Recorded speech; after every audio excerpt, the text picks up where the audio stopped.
Reels আমি reels বানাইতে তেমন বেশি পারদর্শী না। আমি রিলস কিভাবে বানাই সেটা জানার জন্য আমি আমার এক সহকর্মীকে বলছিলাম। উনি বলছেন যে আপনাকে স্কুল ছুটির পরে আমি রিলটা বানিয়ে দেখাবো না।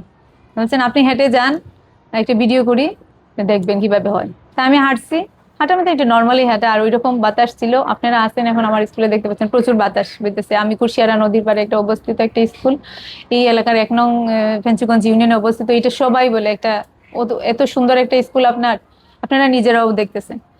তো বাতাসের কারণে আমি হেঁটে যাচ্ছিলাম, স্যার ভিডিও করছেন, পরে বলতেছেন দেখেন এইটা এইভাবে গিয়ে ফেসবুকে এইভাবে এইভাবে এটা গান দিয়ে আপনি যে বলছেন যে পরে ছেড়ে দেন।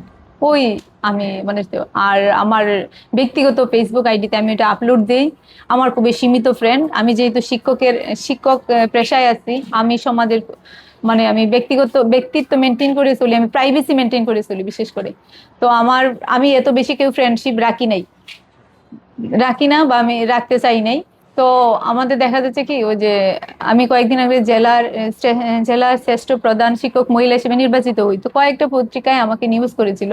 নিউজ করার পরে আমি ওনাদেরকে ফলো দিতে গিয়ে অ্যাড ফ্রেন্ডে চলে আসার পর উনি আমার ব্যক্তিগত যে আমাকে এইভাবে মানে ইয়ে করতেছে, মডিফাই করতেছে, দেখতেছে, আমি জানি না উনি আমার বিষয়ে কি কি জিনিস তথ্য সংগ্রহ করে রাখছে বা আরো কি কি তথ্য ওনার কাছে আছে আমি জানি না। আমাকে এভাবে ফলো করতেছে আমি জানি না। ওই একটা ভিডিও সাধারণ ঘটনার পরে উনি আমাকে ফোন দেন। ফোন দেওয়ার পরে যা হয় আমি বলি যে আসলে এই জিনিসটা তো এমন কিছু না, আপনি এটা নিয়ে অত বেশি মাথা গামালি মনে হয় ভালো হইতো, সমাজ ও দেশের জন্য মঙ্গল হইতো। উনি বলেন না, আপনার অনেক অপরাধ হয়েছে, আপনি স্কুলের আঙ্গিনা আসলে অপরাধের কি, আমরা কারিকুলামে আমাদের কিন্তু নাচ গান শিল্প সংস্কৃতি সব চর্চা, আমরা নববর্ষ উদযাপন করি, আমরা সব।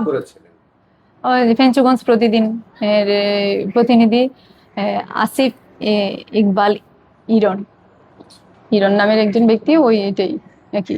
সর্বশেষ আমার যে প্রতিমন্ত্রী মহোদয় স্যার ববিআজাদ মহোদয় স্যার যেই আমার সম্পর্কে একটা বক্তব্য দিয়ে দিয়েছেন, এটা আমি মনে করি আমার জন্য সবচেয়ে বড় প্রাপ্তি হয়ে গেছে।